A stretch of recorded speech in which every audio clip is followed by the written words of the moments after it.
मैं सौरभ खत्री स्वागत करता हूँ आप सबका मेरे YouTube चैनल खत्रीज गुरुकुल पर। तो आज हम लोग जो हमारा बचा हुआ एनसीईआरटी चैप्टर 1 का जो बचा हुआ अभ्यास का पोर्शन है उसको आज इस वीडियो में हम लोग कंप्लीट करेंगे। तो चलिए बिना किसी देरी के शुरू करते हैं इसको। तो पिछली वीडियो में हमने क्वेश्चन नंबर 7 तक देख लिया था। इस वीडियो में हम लोग क्वेश्चन 8 से शुरू करते हैं। ठीक है, क्वेश्चन 8 से शुरू करते हैं।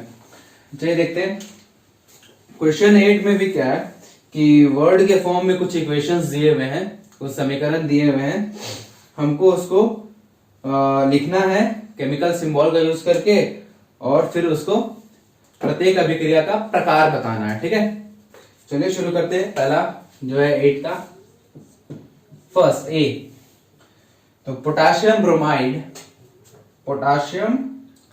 ब्रोमाइड KBr, ये जो है मेरा एक्वस फॉर्म में है, प्लस बेरियम आयोडाइड BaI2, ये भी मेरा एक्वस फॉर्म में है और दोनों मिल करके बनाएगा मेरा potassium iodide Ki aqueous form में प्लस बेरियम ब्रोमाइड BaBr2, ये भी एक्वस फॉर्म में, नहीं ये सॉलिड फॉर्म में, सॉरी ये सॉलिड फॉर्म में, मतलब यहाँ पे BaBr2 का जो है मेरा अवक्षेप बन रहा है। ठीक है, बेरियम ब्रोमाइड ये सॉलिड फॉर्म में, मतलब ये अवक्षेप बना रहा है। तो चलिए ये तो हमने लिख लिया। हमको यहाँ पे बैलेंस नहीं करना, हमको यहाँ पर सॉरी बैलेंस भी करना है, माफ करिएगा बैलेंस भी करना है। चलिए देख लेते हैं बैलेंस करने के लिए। एक पोटाशियम एक ब्रोमीन, यहाँ 2 ब्रोमीन है, यहाँ एक बेरियम, 2 आयोडीन 1 आयोडीन, मतलब हमको यहाँ पे ब्रोमीन 1 है, यहाँ पे 2 है, तो हमको ब्रोमीन को 2 बनाना है, और यहाँ पे आयोडीन 2 है, यहाँ पे 1 है, तो हमको आयोडीन को भी 2 बनाना है। तो इसके लिए हम क्या करते हैं, इसको और इसको 2 से मल्टीप्लाई कर देते हैं। देखिए इससे क्या हो गया मेरे लिए, ब्रोमीन 2 बन गया, यहाँ पे 2 था, यहां से आयोडीन 2 बन गया, यहाँ पे 2 था, यहाँ पे जो पोटाशियम में चेंज हुआ मतलब 1 से 2 हो गया, यहां पर भी सेम चेंज हुआ, 1 से 2 हो गया, तो हो गया मेरा बैलेंस। अब इस रिएक्शन, इस जो अभिक्रिया हो रही है इसका हमको प्रकार बताना है। तो इस अभिक्रिया का प्रकार क्या है, तो देखिए इस अभिक्रिया में कुछ खास नहीं हो रहा है, सिंपल क्या हो रहा है, के पहले Br के साथ था और Ba I के साथ था, यहां पे ठीक उल्टा हो गया, के I के साथ आ गया और Ba Br के साथ आ गया, मतलब दोनों आयंस Ba और K, मतलब पोटाशियम और बेरियम ने अपने जगह को एक्सचेंज कर लिया, अदला बदली कर लिया अपने जगह का। तो इस टाइप की अभिक्रिया को हम लोग बोलते हैं द्विविस्थापन अभिक्रिया। द्विविस्थापन अभिक्रिया, ठीक है, ये फर्स्ट नंबर हो गया। चलिए बी नंबर देख लेते हैं आगे। तो बी नंबर में बोलता है जिंक कार्बोनेट ZnCO3, ये सॉलिड फॉर्म में है, ये टूट रहा है और बन रहा है मेरा zinc oxide plus carbon dioxide, ZnO solid form में प्लस CO2 गैसियस फॉर्म में। पहले इसको हमको बैलेंस करना है और उसके बाद इस अभिक्रिया का प्रकार बताना है। तो चलिए बैलेंस कर लेते हैं। एक Zn, एक C, 2 प्लस 1 3 ऑक्सीजन और यहाँ पे 3 ऑक्सीजन, मतलब ये पहले से ही बैलेंस है, हमको कुछ करने की जरूरत इसमें नहीं है, पहले से ही संतुलित है। अब इसके अभिक्रिया का प्रकार अगर देखें तो देखिए यहाँ पर क्या हो रहा है, एक तत्व है जिंक कार्बोनेट, ये टूट रहा है और 2 अलग नए तत्वों का निर्माण कर रहा है, अलग तत्व नहीं सॉरी नए पदार्थों का निर्माण कर रहा है। तो ये मेरा अभिक्रिया हो गया वियोजन अभिक्रिया।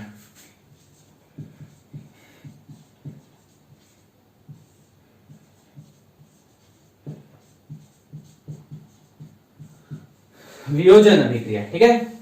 सी पर आ जाते हैं। तो सी में है हाइड्रोजन और क्लोरीन आपस में रिएक्शन कर रहा है और हाइड्रोजन क्लोराइड बन रहा है, मतलब H2 गैस Cl2 गैस, यानी हाइड्रोजन गैस क्लोरीन गैस के साथ अभिक्रिया कर रहा है और मेरा हाइड्रोजन क्लोराइड गैस बन रहा है। सबसे पहले इसको बैलेंस करना है, यहाँ पे हाइड्रोजन 2 क्लोरीन 2, यहाँ पे हाइड्रोजन 1 क्लोरीन 1, मतलब यहाँ पे दोनों डबल है, यहाँ पे सिंगल है, 2 से गुना कर दिए, हो गया मेरा बैलेंस। ठीक है, अब हमको टाइप बताना है, तो यहाँ पे सीधा सीधा हमको दिख रहा है कि 2 पदार्थ जुड़ रहे हैं, संयोजित हो रहे हैं और एक नए पदार्थ निर्माण कर रहा है। तो ये हो गया मेरा संयोजन अभिक्रिया।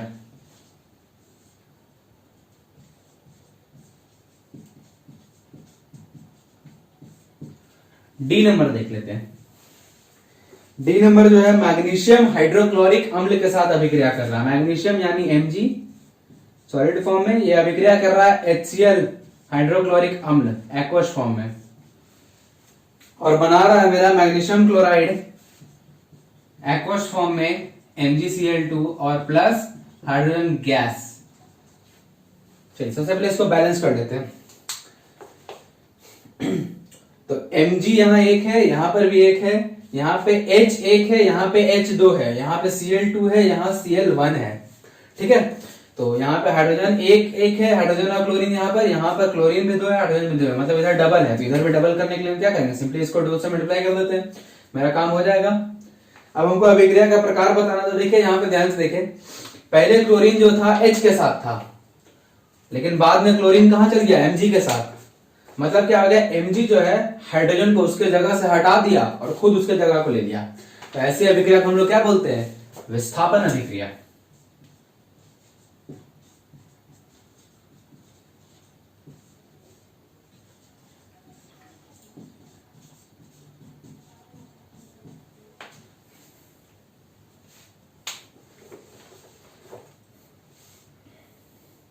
ठीक है, तो ये हो गया मेरा विस्थापन अभिक्रिया।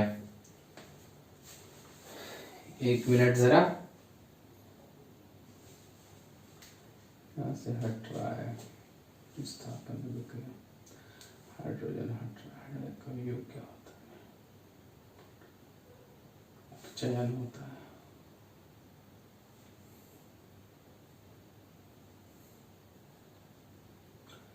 देखिए एक छोटा सा मिस्टेक हो गया, ये विस्थापन अभिक्रिया का उदाहरण नहीं होगा। ठीक है, क्योंकि विस्थापन अभिक्रिया धातुओं के बीच होती है। ठीक है, जब कोई अधिक क्रियाशील धातु कम क्रियाशील धातु को उसके लवण के विलयन से विस्थापित कर देते हैं, तब उसको विस्थापन अभिक्रिया बोलते हैं। लेकिन यहाँ पे तो एक धातु है Mg, लेकिन दूसरा में तो धातु है ही नहीं, यहाँ हाइड्रोजन है। तो यहाँ पे देखिए क्या हो रहा है, शुरुआत में हाइड्रोजन क्लोरीन से जुड़ा हुआ था, लेकिन बाद में क्लोरीन से हाइड्रोजन हट गया। ठीक है, क्लोरीन से हाइड्रोजन हट गया, और हाइड्रोजन का हटना मेरा उपचयन अभिक्रिया होता है। तो ये मेरा अभिक्रिया का प्रकार हो गया उपचयन। ठीक है, तो ये हो गया हमारा क्वेश्चन नंबर 8। ठीक है, चलिए फट से क्वेश्चन नंबर 9 की तरफ बढ़ते हैं। इसको लिख लीजिए आप लोग।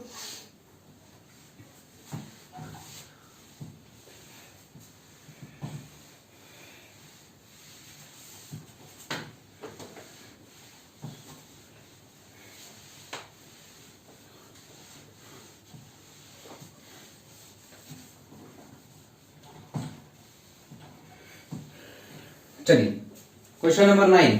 तो क्वेश्चन नंबर 9 बोलता है ऊष्माक्षेपी एवं ऊष्माशोषी अभिक्रिया का क्या अर्थ है, उदाहरण दीजिए। तो ये इस क्वेश्चन का आंसर पिछले वीडियो में हो गया है हमारा।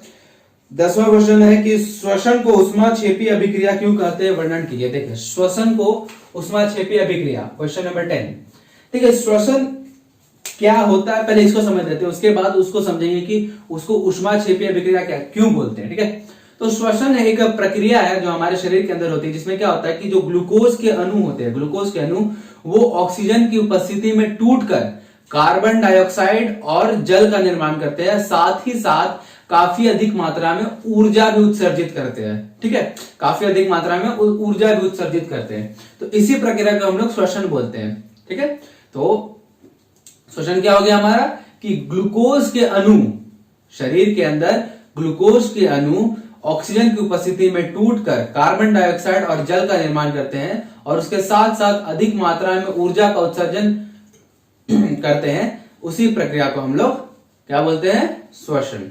ठीक है, तो ये तो हमारा हो गया श्वसन। और इसको ऊष्माक्षेपी क्यों कहते हैं, तो देखिए जो बात अभी हमने कहा कि ग्लूकोज के अणु, ग्लूकोज मेरा हो गया C6H12O6, ये हो गया हमारा ग्लूकोज का एक अणु।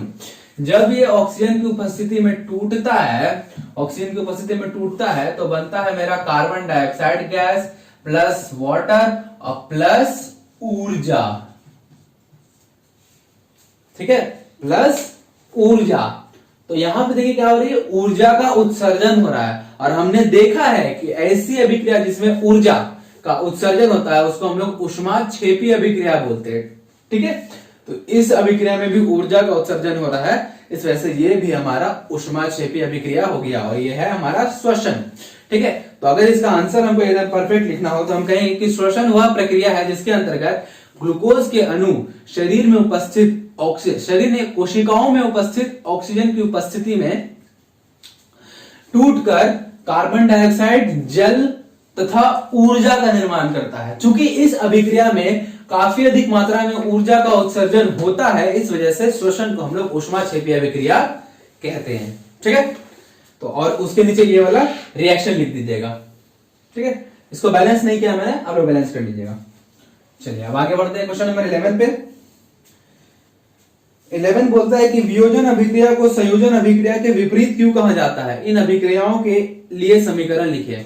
संयोजन अभिक्रिया को वियोजन अभिक्रिया के विपरीत क्यों कहा जाता है? देखिए ध्यान से देखिएगा यहाँ पर।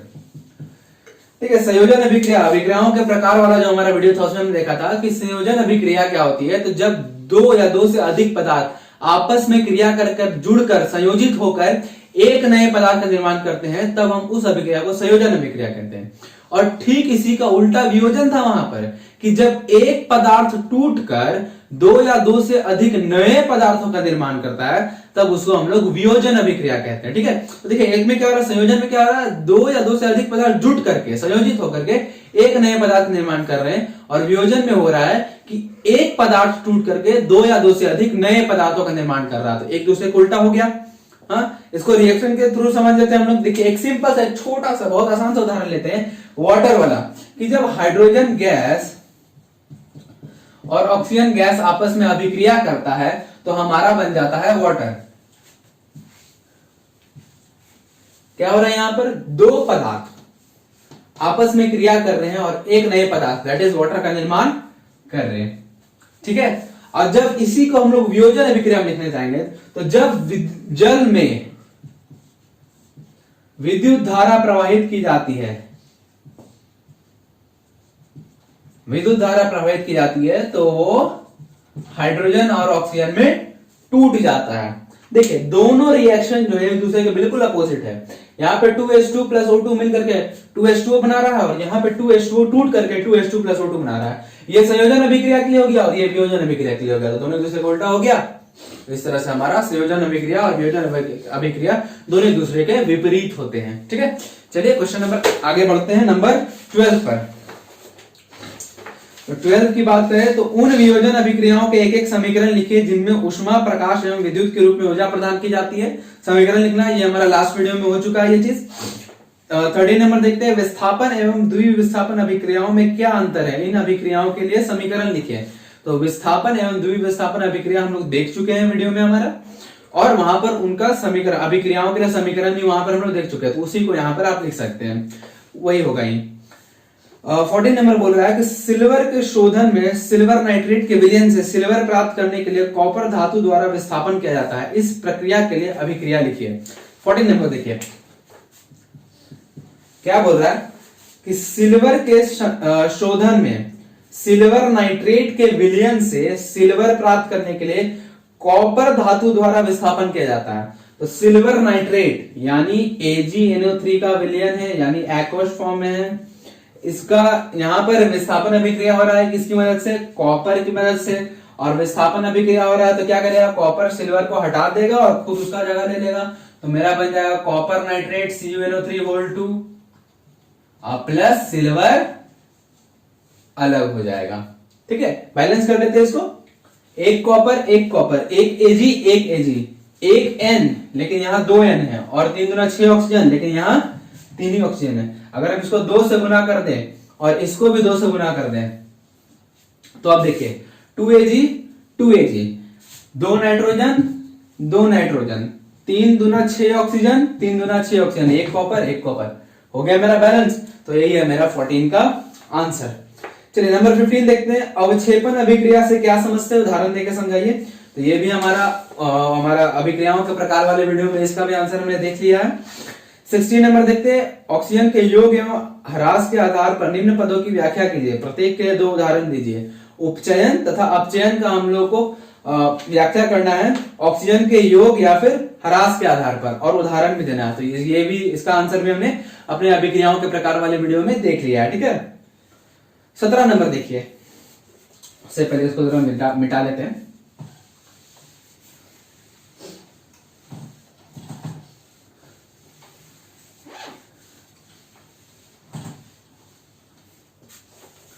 नंबर देखते हैं।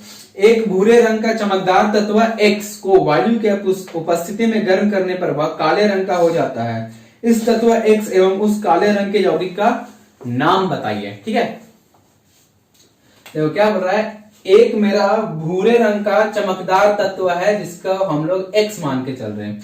जब इसको वायु की उपस्थिति में गर्म करते हैं, वायु की उपस्थिति देखिए हमने पहले ही देख जो है कि वायु की उपस्थिति मतलब सीधे सीधे ऑक्सीजन की बात कर रहे हैं। तो जब इसको हम लोग ऑक्सीजन की उपस्थिति में गर्म करते हैं तो ये काले रंग का पदार्थ बना देता है। ठीक है, काले रंग का पदार्थ बनाता है।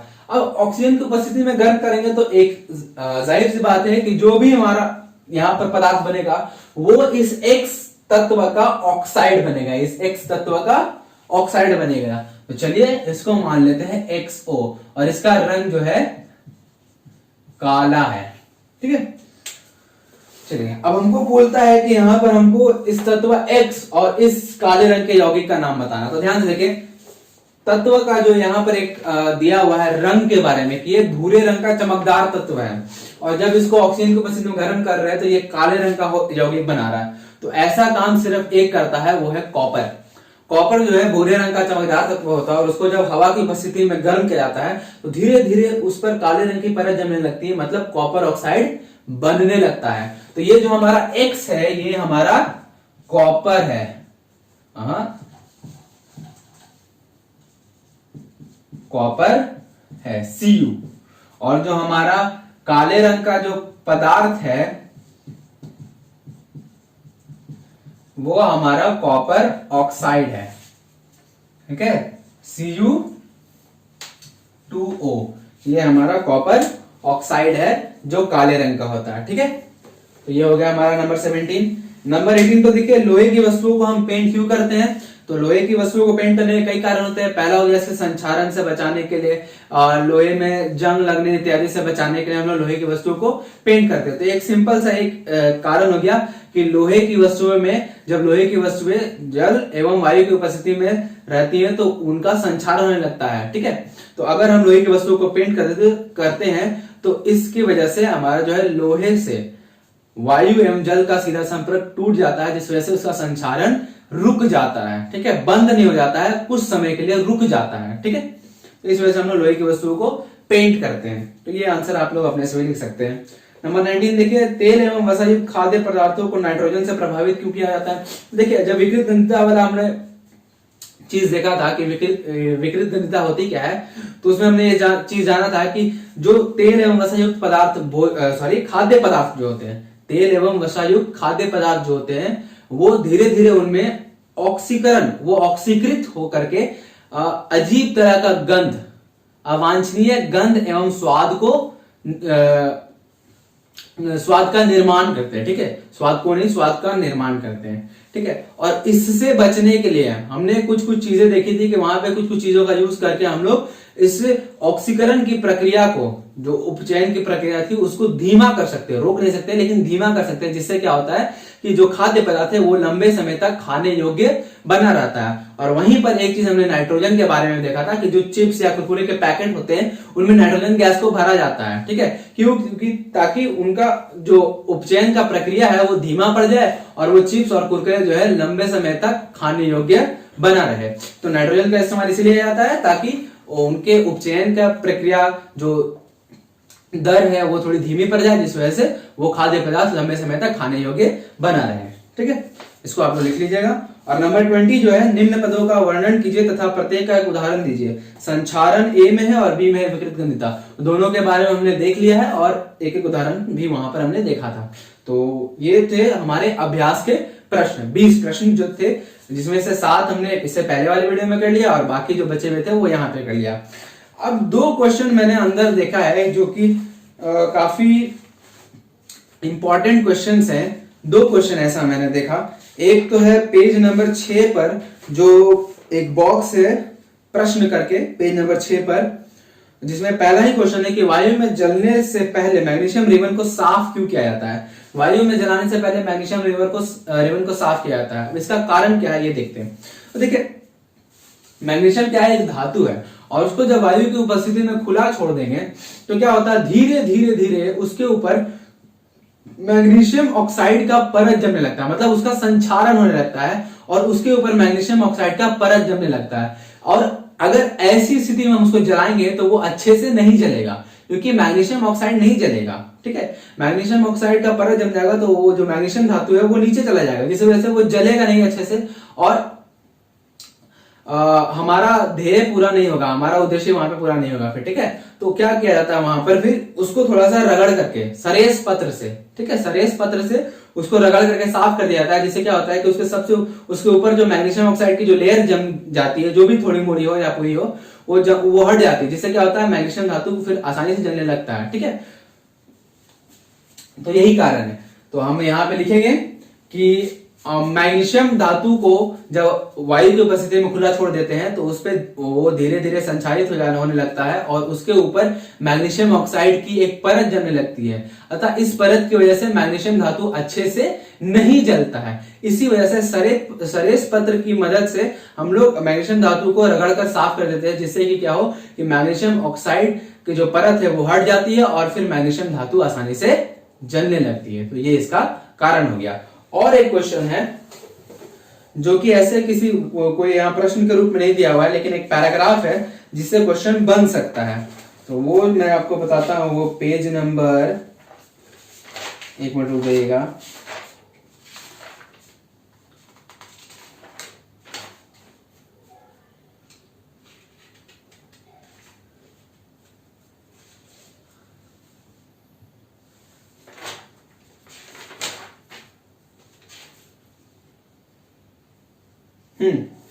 पेज नंबर 7 में ही देखिए, पेज नंबर 7 में जो सबसे नीचे ऑरेंज कलर का जो बॉक्स है उसमें एक चीज दिया हुआ है कि बुझे हुए चूने के विलयन का उपयोग दीवारों की सफेदी करने के लिए किया जाता है। कैल्शियम हाइड्रोक्साइड वायु में उपस्थित कार्बन डाइऑक्साइड के साथ धीमी गति से अभिक्रिया करके दीवारों पर कैल्शियम कार्बोनेट की एक पतली परत बना देता है। सफेदी करने के 2-3 दिन बाद कैल्शियम कार्बोनेट का निर्माण होता है और इससे दीवारों पर चमक आ जाती है। ठीक है, रोचक बात यह है कि संगमरमर का रासायनिक सूत्र भी कैल्शियम CaCO3 यानी कैल्शियम कार्बोनेट ही है। तो यहां से क्वेश्चन बन सकता है कि दीवारों की सफेदी करने के 2-3 दिन के बाद दीवारें चमकती हुई क्यों प्रतीत होती है, कारण बताइए। तो इसका कारण यहाँ पे दिया हुआ है कि क्या होता है, हम लोग दीवारों की सफेदी में यूज किसको करते हैं, तो हम लोग क्या करते हैं, कैल्शियम ऑक्साइड को पानी में घोलते हैं। अब कैल्शियम ऑक्साइड, एक मिनट,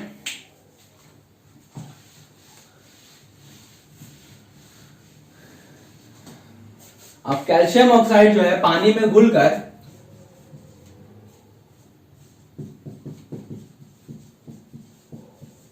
कैल्शियम हाइड्रो ऑक्साइड का निर्माण करता है, CaOH2।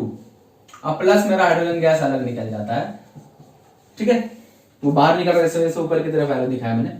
तो कैल्शियम ऑक्साइड को जब हम लोग पानी में घोलते हैं, जो कैल्शियम हाइड्रोक्साइड बनाता है, और इसी कैल्शियम हाइड्रोक्साइड का हम लोग यूज करते हैं दीवारों की सफेदी करने के लिए। और ये कैल्शियम हाइड्रोक्साइड वायु में उपस्थित कार्बन डाइऑक्साइड से धीरे धीरे अभिक्रिया करके कैल्शियम कार्बोनेट का निर्माण करता है। ठीक है, कैल्शियम हाइड्रोक्साइड जो है जिसका यूज हमने दीवारों की सफेदी करने में किया है, वो धीरे धीरे वो वायु में उपस्थित कार्बन डाइऑक्साइड से धीरे धीरे अभिक्रिया करके कैल्शियम कार्बोनेट बनाता है, CaCO3 प्लस H2O अलग हो जाता है। ठीक है, CaCO3 बनाता है, और इसकी वजह से कैल्शियम कार्बोनेट बनने की वजह से ही हम दीवारों में एक अलग प्रकार की चमक आ जाती है। क्यों? क्योंकि संगमरमर जो होता है उसका रासायनिक सूत्र भी यही होता है, CaCO3। मतलब संगमरमर भी कैल्शियम कार्बोनेट का बनता है और सफेदी किए हुए दीवार पर भी संगमरमर जैसी चमक आ जाती है। उसका कारण भी यही कैल्शियम कार्बोनेट का निर्माण ही है। तो इस प्रश्न का उत्तर यह हो गया कि दीवारों की सफेदी में कैल्शियम हाइड्रोक्साइड का इस्तेमाल किया जाता है, जो कि वायु में उपस्थित कार्बन डाइऑक्साइड के साथ धीरे धीरे अभिक्रिया करके कैल्शियम कार्बोनेट का निर्माण करता है, जिसकी वजह से दीवारों पर संगमरमर जैसी चमक आ जाती है, क्योंकि संगमरमर का रासायनिक सूत्र भी CaCO3 यानी कैल्शियम कार्बोनेट होता है। ठीक है, तो ये हमारा आखिरी प्रश्न था। मेरे हिसाब से अब इस चैप्टर में एक भी क्वेश्चन मेरे बताने लायक नहीं बचा है। बाकी जितने भी क्वेश्चन जो रह गए हो बीच में, जो अंदर में ब्लू इंक से लिखे हुए हैं, वो सब क्वेश्चन ऐसे हैं जो आप लोग बहुत ही आसानी से कर लीजिएगा। तो हम लोग इस चैप्टर को यहीं पे समाप्त करते हैं। अगर आपको इस चैप्टर से रिलेटेड कोई भी डाउट हो तो आप मुझे इस चैप्टर के किसी भी वीडियो के नीचे कमेंट सेक्शन में पूछ सकते हैं। तो आज के लिए बस इतना ही। Thank you.